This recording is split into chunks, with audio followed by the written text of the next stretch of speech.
मेरी झोपड़ी के भाग आज खुल जाएंगे, राम आएंगे। मेरी झोपड़ी के भाग। किसके पुत्र हो और यहाँ क्या कर रहे हो? मेरे माता पिता नहीं है, मैं गंगा के किनारे ही रहता हूँ। तो फिर मेरे साथ आश्रम में चलना।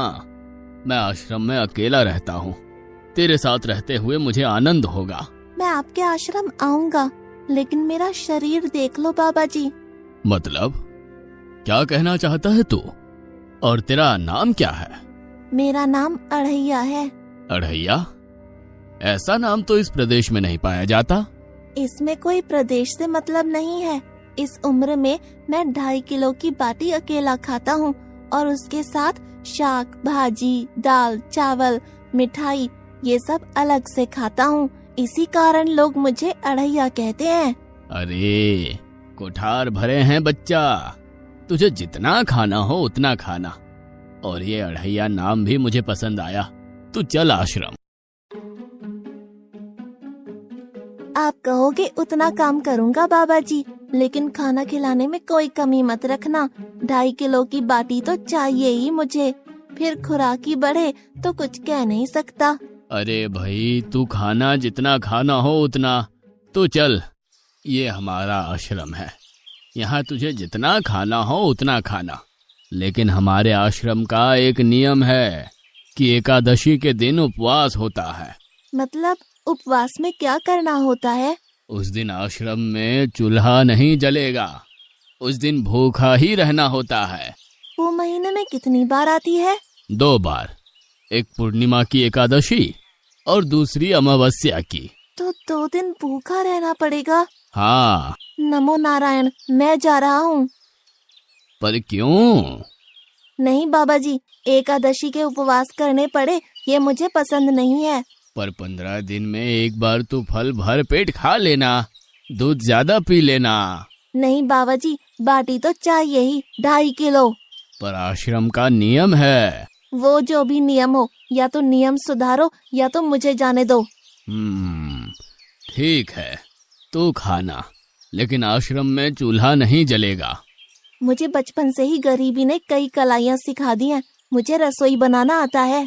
तो फिर आटा सब्जी लेके आश्रम से दूर जंगल में जाके वहाँ रसोई बनाकर पा लेना। वैसे तू एकादशी करता तो मुझे आनंद होता, लेकिन तू समझता नहीं है। पर ठीक है, आश्रम में रसोई मत बनाना। ठीक है बाबा जी, एकादशी के दिन आप रसोई का सामान देना, मैं दूर जंगल में जाके रसोई बना के पा लूंगा। कल एकादशी है। हाँ बाबा जी, आप मुझे रसोई का सामान देना, मैं बाहर जाके खाऊंगा। आप यहाँ एकादशी करना। पर बेटा, अभी भी कह रहा हूँ, आश्रम के नियम का उल्लंघन मत कर।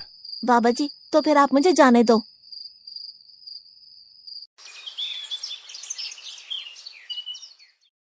ओ अढ़िया, हमारे आश्रम में ऐसा नियम है कि ठाकुर जी को भोग लगा कर ही पाया जाता है।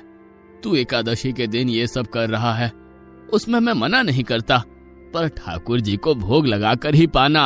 ठाकुर जी मतलब कौन? यार, ठाकुर जी मतलब भगवान ईश्वर। मतलब भोग लगाने पे वो रूबरू आएंगे? तो फिर ज्यादा सामान दो। तू मूर्ख, तुझे कैसे समझाऊं? भगवान नहीं आते, सिर्फ तुझे भावना करनी है। कैसी भावना? जब रसोई तैयार हो तब थाली के सामने बैठकर 2 हाथ जोड़कर ठाकुर जी को खाना खाने बुलाना। मेहरबानी करके इतना नियम पालन करना। ठीक है। ये लड़का ठीक है, लेकिन एकादशी की होती तो कितना अच्छा होता।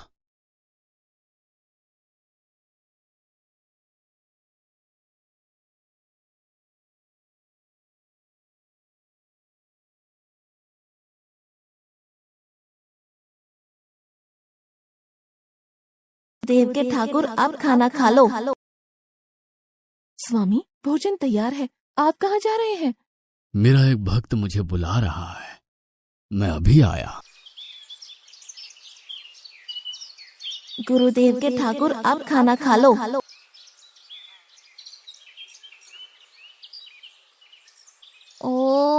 भैया आप कौन हैं?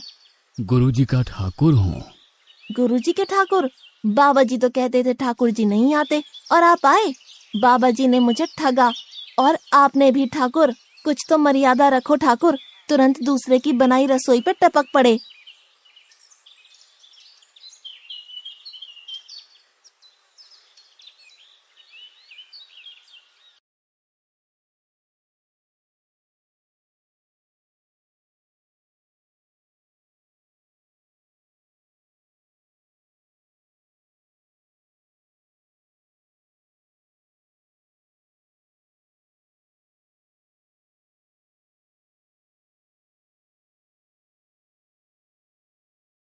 तूने एकादशी नहीं की, मुझे अच्छा नहीं लगा।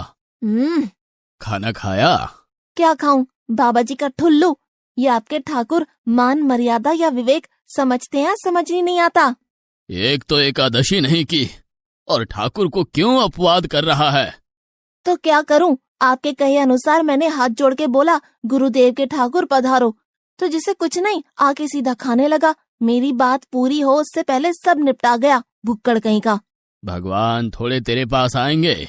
एक तो खाना भी खा लिया और झूठ भी बोल रहा है। मैं झूठ नहीं बोलता बाबा जी,